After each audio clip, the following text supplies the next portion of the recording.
overall, economic matters, it's pretty bleak, like any recession. Caste is important, but is it?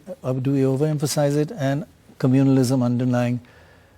In summary, people are very unhappy with their fate, but they don't necessarily blame the people they voted the last time for it. right. And they don't necessarily see an alternative that will be better. That's why a lot of the people stick to caste, and polarization is now gone deep inside. So you don't even have to dust it up in every election. That is now a presumption that should be made. For anybody to defeat the BJP now, one, they have to have been able to sell the idea that it was BJP's mismanagement that they suffered so badly. They would have right. suffered not so badly. I don't know if that's been done. And second, that had we been there, we would have done better. And if we come in, we will do better. But one thing you will agree with me, and I do want to make this clear, that in the travels, we met a lot of the leaders, went to many rallies. I have only once before seen a rally with as much josh as there was at Akhilesh. I've never seen anything. I thought the stage was going to collapse. The josh that I've seen in that rally was similar to the one I saw at Jagan's rally in Andhra Pradesh. It was like crazy. Whether that converts into vote. Also, a lot of people have said Mayawati is not campaigning, she's given up, but she had a rally which was absolutely full of josh. And the next day we did talk to people and they said, we thought Mayawati is gone, but that rally, she's not gone. Contrary to that, we went to the Prime Minister's rally, and I've always said he's the best orator there is amongst anybody, perhaps for decades. He was very low-key, the crowd was very low-key, and then we went, and not such a big crowd either, and certainly no josh. And then we went to Yogi's rally. He's not a great speaker, and there was no josh in him or the crowd. You know, these are just anecdotes, but the josh compared to lack of crowd, huge crowds versus lack of crowds and no josh, but that's not data. Can I give the josh a reality check? The josh may be a reality. Now, if this josh means that Akhilesh Yadav doubles his vote, he's still somewhere near the exit polls are showing him. That's right. Close to 40%. Right. But if BJP, and exit polls are also showing a swing away from BJP Quite of 6%, right. but not from 2017. They are showing it from 2019. A 6% swing away from 2019 you become a psephologist, means nothing. I was very good with mental math. Mental.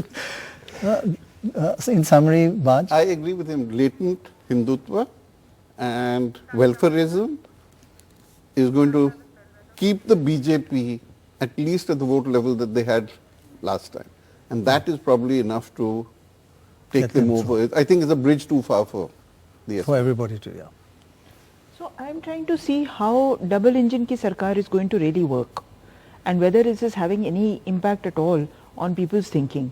I'll give you a small example. Recruitment in the armed forces has been stopped for the last 2 years because of COVID, but it is the double engine ki sarkar. So and bharti is not done by the state government. So that is a very, that it's somewhere in the back of your mind that does exist. Also mismanagement of COVID. I concede that maybe it was not top of the mind recall. People were generally forgiving, but we cannot also forget that MLAs for whom desperate calls were made, we want oxygen, we want a bed, and they stopped replying. They stopped picking up their phone. You're very right. We went to a Kushwaha village, and the one woman there said, I will never vote because in COVID, my children, I suffered, my family suffered, and she identified it with COVID. Others have been through hell, but they haven't quite identified the two things. But you're right. It may have vented by the fact that people who came to their constituency to ask for vote were not allowed to get into the village. We've seen this a lot across UP in the run-up to the election. So that's my limit. That's very true, very true. So I would like to say one This is a much more polarized election than I've ever seen, and I'll give you just Yes. one example of that. Across my travel, again and again and again, what I heard from people was, Muslims get the same schemes. They get the ration, they get the pension, they get Ujjwala. So where is the bhedbhav? The corollary to that was, you get the ration, you get the pension, and you get Ujjwala. Do not ask for rights. Do not ask for representation. Do not ask for an MLA and MP of your own.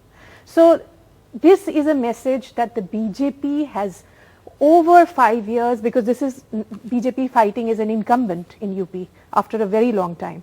This is the message that has been spread deep and deeper. And this is the message you get again and again. I heard this throughout my travels. Like it or not, that's the reality.